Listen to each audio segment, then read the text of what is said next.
Le jardin thérapeutique pour enfants est une équipe pluridisciplinaire, donc qui comprend 3 éducatrices, 2 psychologues, une assistante sociale, une orthophoniste, une psychomotricienne et un médecin, moi en l'occurrence. C'est une équipe qui est dédiée en fait à la prise en charge des enfants avec troubles du spectre autistique scolarisés en maternelle. Donc on a 8 places et il y a plusieurs missions. Donc la première mission, la mission principale, c'est l'accueil en fait de groupes chaque matinée de la semaine du lundi au vendredi. Donc à raison de 4 enfants par matinée, accueillis par 2 adultes qui sont soit un binôme d'éduc, soit un binôme éducateur-psychologue.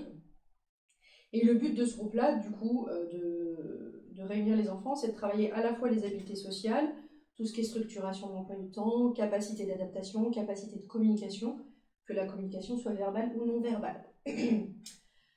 Donc dans notre équipe, on a aussi une orthophoniste donc, qui peut faire les prises en charge des enfants du groupe, des prises en charge individuelles, donc pour travailler bien évidemment sur la communication verbale, mais aussi sur tout ce qui est communication alternative. On a aussi notre psychomotricienne, pareil, qui peut faire des prises en charge individuelles des enfants qui sont accueillis sur le groupe, pour travailler justement tout ce qui est schéma corporel et aussi tout ce qui est particularité sensorielle chez ces enfants-là. L'équipe est aussi à même de faire des bilans, que ce soit des bilans d'orthophonie, que ce soit des bilans de psychomotricité, des profils sensoriels, des bilans psychologiques, psychométriques, éducatifs, des bilans d'autonomie. Et enfin, l'équipe accorde aussi une importance particulière au travail avec les intervenants extérieurs, notamment avec les écoles, en étant présent aux réunions, éventuellement pouvant aussi aller faire des observations à l'école, pour pouvoir guider les enseignants.